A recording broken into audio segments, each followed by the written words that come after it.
be abnormally hot today. KYW medical correspondent Dr. Brian McDonough explains why this heat wave is especially dangerous. I think something you can't underestimate that's very important is this is happening on May 21st.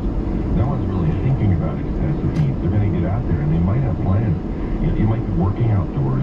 You might be playing a specific sport. And take all this into account. Obviously, you drink plenty of fluids. You protect yourself. But this might be the opportunity to say, no, I'm not going outside this time. I'm staying indoors.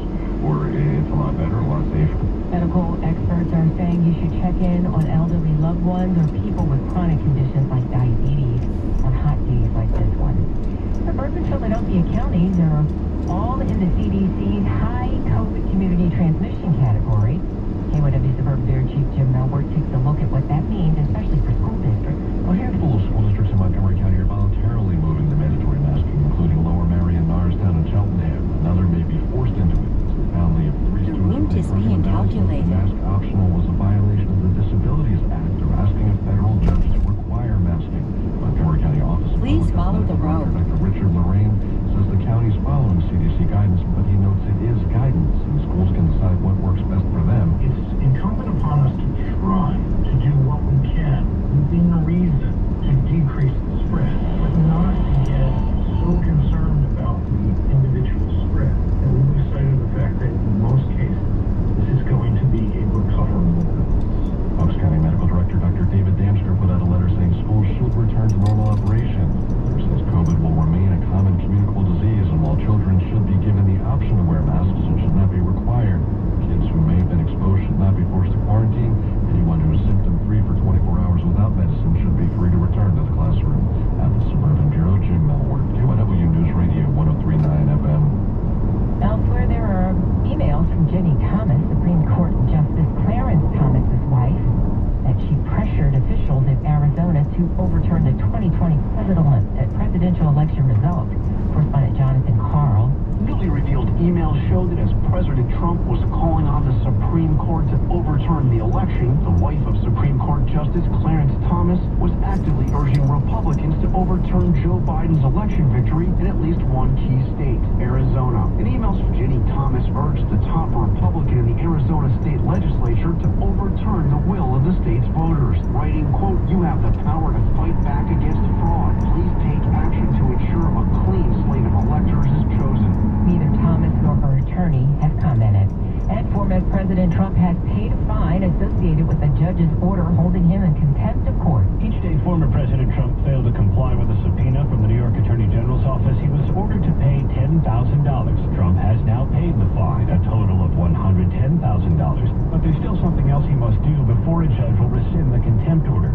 Trump said he possessed no documents relevant to the subpoena, but the judge told him to submit affidavits that include details of how and where he searched and what his company's document retention policies are. And so far, Trump has not done that. This is all part of a civil investigation into how Trump valued his real estate holdings.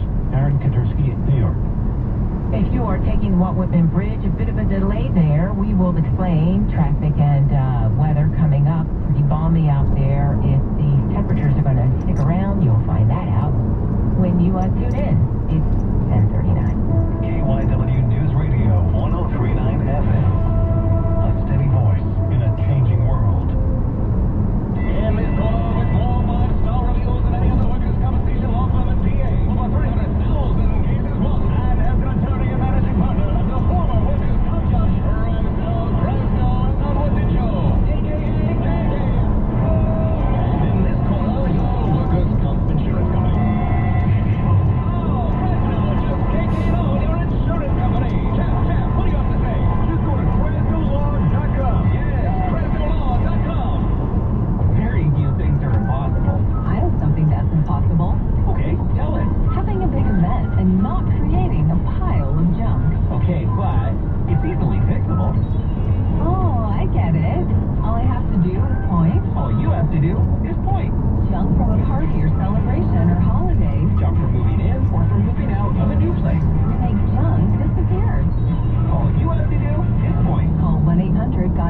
Or visit 1-800-GOTJUNK.com. Certapro commercial painters have powers beyond those of ordinary painters. Power of minimal disruption. We work with you to ensure a smooth project. The power of making use of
probably do know, Progressive can not only offer you a great price when you bundle home and auto, they offer you round-the-clock protection. Something you probably don't know, the average garage door is made up of 1.3mm aluminum panels. Something you probably do know, your neighbor likes to tinker with his dirt bike. Something you probably don't know, a runaway dirt bike can take out your garage door and a good portion of your car bumper. Bundle your home and auto with Progressive and get more than a great price. Get round-the-clock protection. Something you know, or the things you don't know. Coverage from Progressive Casualty Insurance Company, affiliates, and third-party insurers, and subject to policy terms. Bundle discount not available in all states or situations. The original Tiger King is roaring again. That's coming up at the traffic center. I would imagine if I'm in my car, I would be roaring, screaming if I'm anywhere near the wall. Growl. Yeah, You sound like the cowardly lion from Wizard of Oz. Give me the traffic. Give me the traffic. And that was just Hilarious. Dirt law. You know, I love that. We're going to go back to traffic now before things get worse, but yes, you are absolutely correct. And if you're trying to take a couple of bridges, not looking good. Now, if you're trying to take the Walt Whitman heading into New Jersey, that's going to take you a while because we are seeing heavy delays trying to get into Jersey. The entire bridge is running very slow. The delay itself, where it actually starts back by Broad Street on 76 East, both of the 95 ramps trying to feed into the Walt eastbound, those are jammed up as well, barely moving, so you've got to give yourself a lot of extra time with this. Also seeing an issue as we're taking the Platte Bridge coming into South Philly. Got some road work on the bridge. It's kind of evened out a little bit, but we are still seeing delays on the upside of the bridge. Even up in the top center span, as you start to come down the other side, a little closer towards 26th, then things start to pick up. But do watch for that crew on there. Now, taking a look at Schuylkill 76 eastbound, you've got that heavy crowd starting past Boulevard.